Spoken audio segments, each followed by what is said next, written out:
This is Aesia Toliver on Tidewater Waves.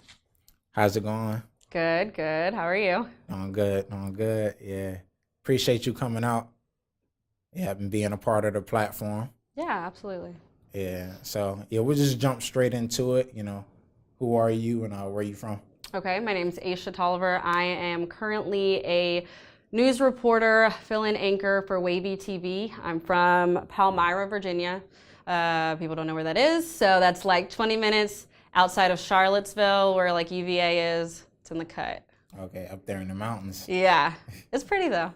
Okay, yeah, I got to visit. Yeah, lots of vineyards. Gotcha, okay. Yeah, I've never heard of that actually. Really? Never. Oh, you're missing out. It's only like 3 hours away. Oh, okay. So if you have a weekend, go check it out. Nice, will do. Yeah, so I'm actually excited for this interview with you being in media, me being in media, just to get like a different perspective and just kind of dive into that. So definitely, again, thank you for coming out. Mm-hmm. Yeah, so I just want to know, like, how did you get your start in media? What was that moment? My start in media, I think I knew back in high school that I wanted to be a news reporter. I started off wanting to do acting and stuff like that, so I chose my college based on the best journalism school. At the time, Ohio University's journalism school was top 10 in the nation, so that's how I ended up there, and I also ran track there. I think for me, it really clicked when I got my internship with NBC in New York City. From there, a lot of opportunities opened for me. I got to be a production assistant for the Rio Olympics, and then was able to build my reel at my university, and then I got my first job in Evansville, Indiana, after applying probably to like 100 different places. Okay. Yeah. All right. So was that like a top choice or? No. Okay. God, no. But I think, so it was either I take the path of being a production assistant, then maybe going into producing one day and having to make that transition of being on air, or I could start in a small market on air and then just grow up, in the market size. So I chose to take that path, which was definitely not the easier path, but I felt like at the time transitioning, especially at the network level, to being on air was going to be very difficult. My first market, so Evansville, Indiana, I actually had lunch with one of the anchors, and he's the one who put me on there. I only stayed for a year and a half, which was a little bit shorter than my natural contract. I got the experience that I needed, but it was a grind. Every single day was a grind. I worked. I almost was a bureau reporter because I was an hour and a half away every day. So I go to the station, but then I drive by myself an hour and a half away, shoot, edit, everything out in my car. And I'd turn 2 and 3 stories a day. It just really wore my body down, and I needed a little bit of a change. So that's how I ended up here. Okay. So that transition, did you know you were coming back here before you left there, or? Yeah, I definitely wanted to have everything set up. It was kind of like perfect timing. An agent reached out to me, impressed with my work, and at that time I was really, going through a hard time, taking care of myself and handling that workload. Because what people don't talk about is how much of a grind that first market is. You do everything, and coming from someone who had only network experience, I only saw like, at NBC in New York City, it's like every little thing has a job, or every little thing has a person to do that job. Whereas like you go into a small market, there's like one person to do 10 different things. Yeah. So it was a big eye opener for me, but I was like, okay, I'm gonna give it one more market and see if this is something I'm still very passionate about. Thank God I love Wavy, and and so now I'm getting some experience behind the desk. Ultimately, that's what I wanna do, is anchor and not be out in the field. Nice. Okay. Well, welcome back. Yeah. And it's nice being so much closer to home too. It's very important to have that support system, at least driving distance. Right. So how was that? Just, you can dive more into like the experience of, being out there turning stories. You said like what, 3 a day? Yeah, so it started off 3 a day, and then they narrowed it down to 2. But what you don't realize is they're in different locations. You're having to, I didn't have time to eat most days. You find yourself in situations where you're door knocking alone in neighborhoods you've never been in, or you're going live right where there was maybe like a homicide or something and you don't have any backup, like you're all you have. Like I vividly remember times when I would have my family on FaceTime and I'd like set it up in the car because I'm like, I can't see behind me. So if somebody tries to like attack me or something, like I just, you know, you're in the country and sometimes police aren't there anymore. I think my first market I felt like was a very toxic environment. But like I said, people just told me to just kind of persevere and just try one more market and see. And I'm really glad that I did that. Okay. So how was Virginia's market in relation to Ohio? So much better. So basically in Indiana, like I said, I'm turning 2 to 3 stories a day, driving like 3 hours a day, an hour and a half one way, hour and a half back. Here, I only have to do 1 story a day. And if I am live, I always have a photographer. If I feel uncomfortable with door knocking or something, they'll give me a photographer. For me, it's like more of a security thing, and I can perfect my craft more because I'm only having to focus on 1 story versus like just kind of putting it all together to do 2 or 3. I can really make 1 really great. So, So do you have to find your own stories? Yeah. So you always have, I mean, sometimes they'll fall in your lap, you know, oh my gosh, we need somebody to cover this fire or shooting, whatever. But a lot of days you go in, I'll pitch 2 to 3 story ideas, and they'll let me know, hey, I like this one best. And I'll go out, shoot it, edit, put on a dress, and go on air and front it all. That's that? Yeah, that's how that goes. Okay. So what's the craziest experience you've had in the field reporting? Ooh, out in the field? So one of my favorite stories to tell is, this is gonna take a dark turn, but this guy had killed his girlfriend and shot her, dragged her into the basement and chopped up her body with lawn shears and like a chainsaw. And tied up her body and put her head and everything after he decapitated her in a trash bag in his mom's backyard. So he gets arrested for something totally irrelevant, and then he calls his son and tells his son what happened. Like, he was mentally ill. So his son finds the body in the backyard. So 2 days later, I go door knocking, and his mother lets me inside the home.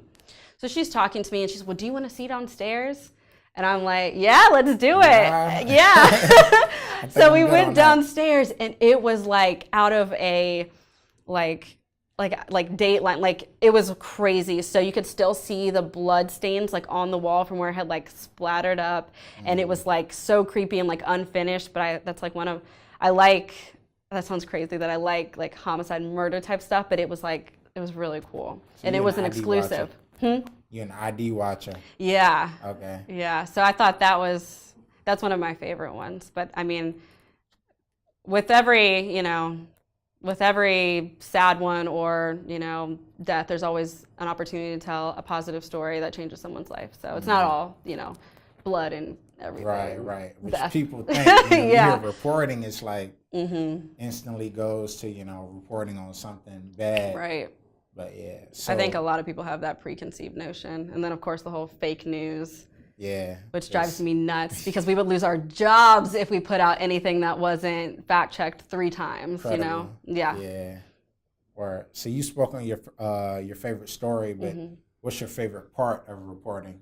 Just the whole business. For me, what keeps me doing it every day is the fact that just putting somebody's story on a platform and telling it in a way that watchers get emotionally attached, it sparks change. So say I'm doing a story on a kid whose wheelchair just got stolen.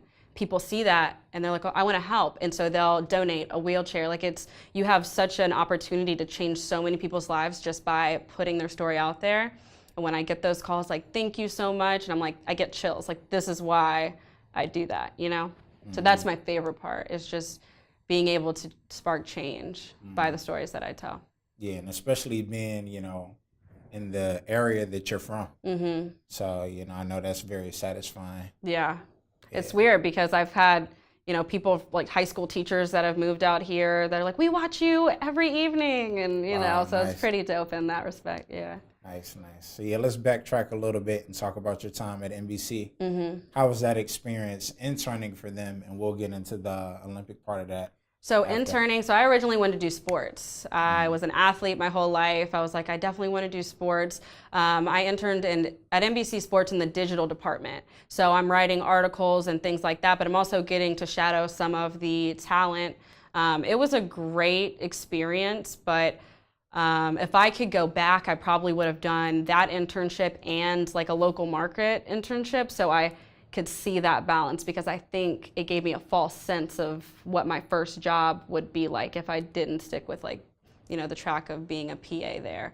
But I was actually in a diversity fellowship, so everything was paid for, and it was like 10 of us that, you know, we were all African American, and we all kind of they were trying to really bring in, talent, and it was a really good experience. I still keep in touch with my manager that was there. Still keep in touch with some of the people that I interned with that are now doing really amazing things.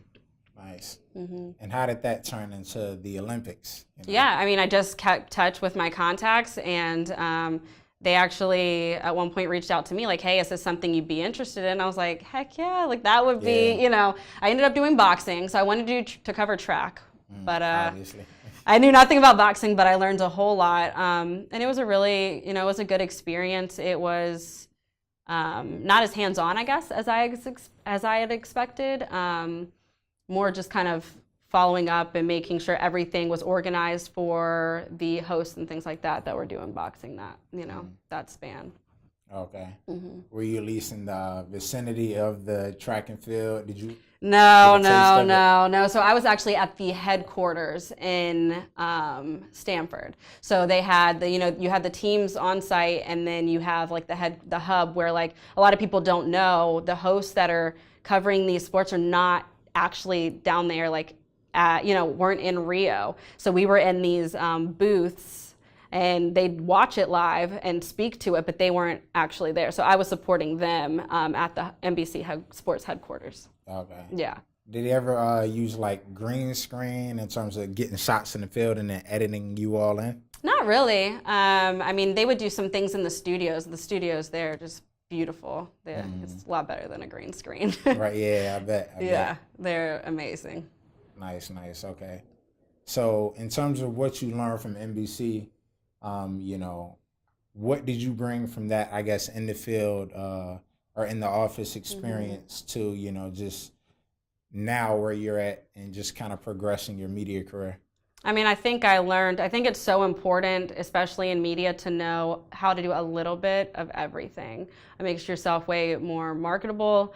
So being able to effectively write articles, very quickly, being able to understand what it looks like from a producer's standpoint is what I took away from that. So now when I go out, I'm communicating with the producer, like, what do you need? I understand from there, and then like for digital, I know what they need. So it's when you have a complete understanding of how every little facet of your news department works, it makes it so much easier to be successful, and people look to you and can appreciate that. I think nothing's worse than being a reporter, someone telling you what to do, and it's like, have you ever even been out in the field? Do you even know what I'm about to walk into? Sometimes I wish that was like a criteria for being a manager, is that you have to kind of like go out and see what these people do on a day-to-day basis. But I think that's probably what I took away most, is just being able to understand all the different moving parts and not just my own part. Okay. Yeah, relatability to different moving aspects and parts of the work. Right. Okay. So with something in the water, we can get into that. Yeah. Yes, that was awesome. Yeah. I was like in awe for like probably a week. Just like reliving it all, and like that didn't happen. But it really did. Yep. Yeah. I know a lot of people were talking about they had the, I guess, blues looking like that week after. It's like, wow, like it's really over with. Yeah. It was crazy because there was a time frame in our newsroom where it almost felt like people were hoping it would fail.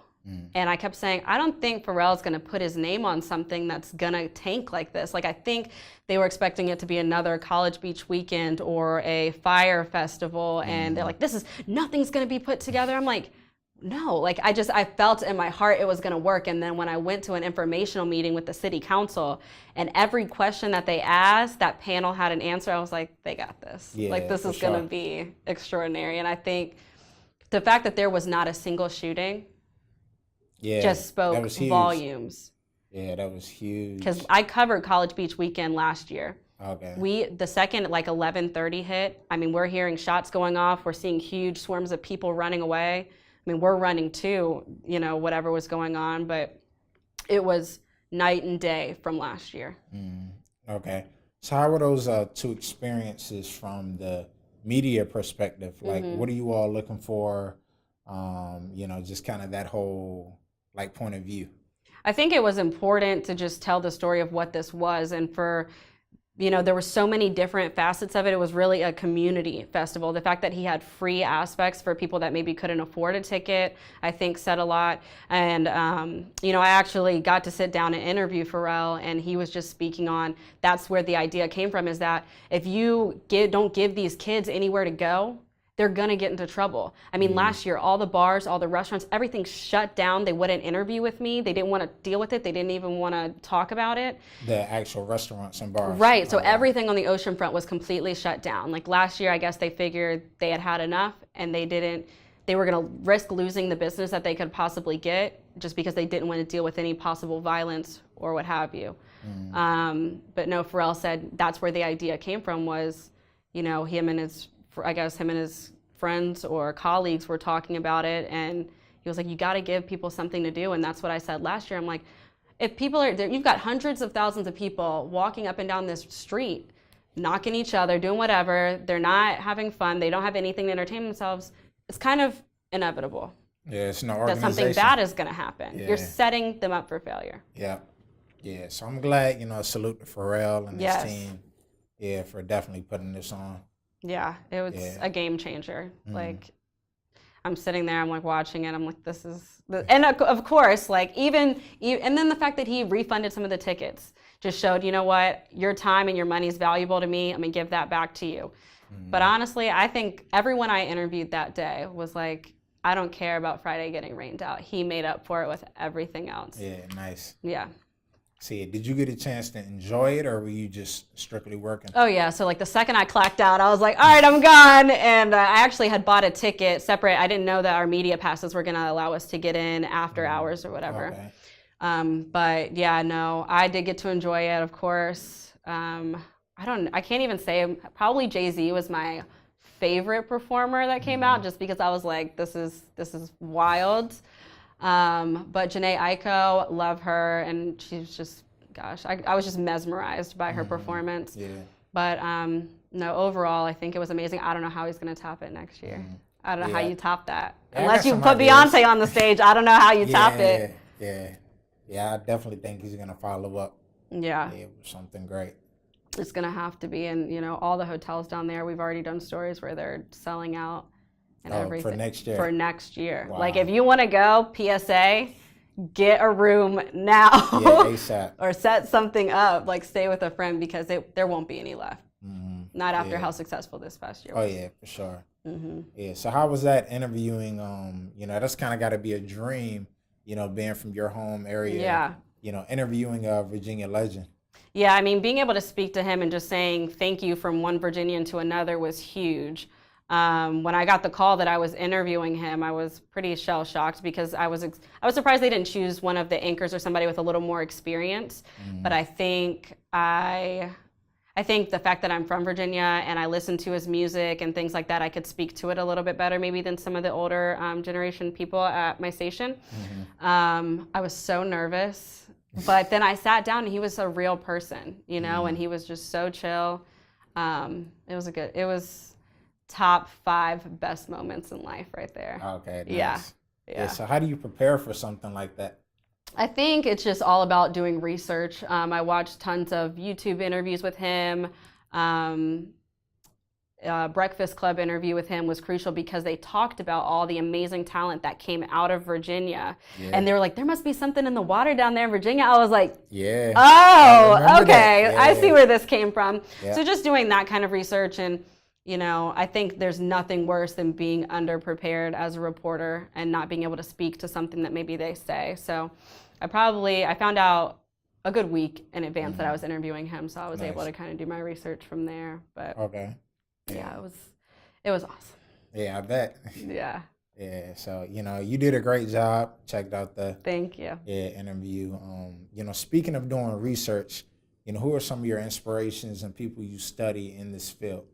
In the field, really, I work a lot with the people that I work with. I don't know if you know who Anita Blanton is. She's our evening anchor. And I think sometimes when people think, inspirations, they think it has to be somebody that's at like the network level or that's super huge, but you can learn so much just from the people that work right alongside you. So she's somebody that I'll always go to. She'll text me like, hey, work on this, work on that. Soledad O'Brien. I don't know if you remember who she is. She used to be a correspondent for CNN, and now she runs her own news organization.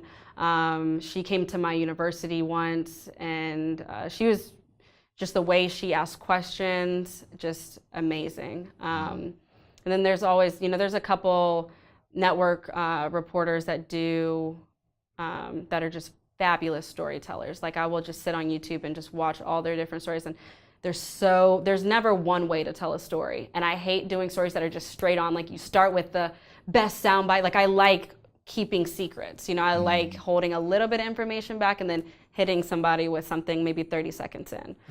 So there's so many different places that I pull from, but I think if I had to pick one person, it probably would be like an anchor at my station because I just work with them so much.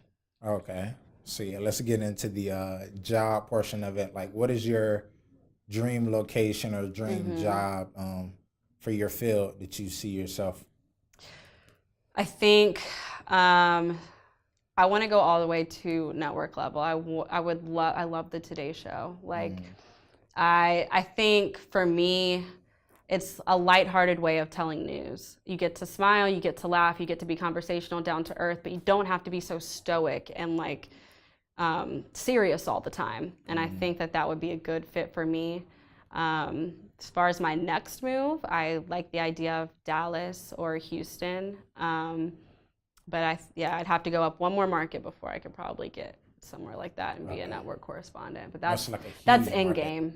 Huh? Okay. Yeah. Like Dallas, Houston. Dallas is top 10. They're both top 10. Okay. So right now this market is like 42. And so once you hit top 10 and you get some experience there, then you can make the jump to network. Okay. I want to take it all the way. All the way? All the way. See that. Gotcha.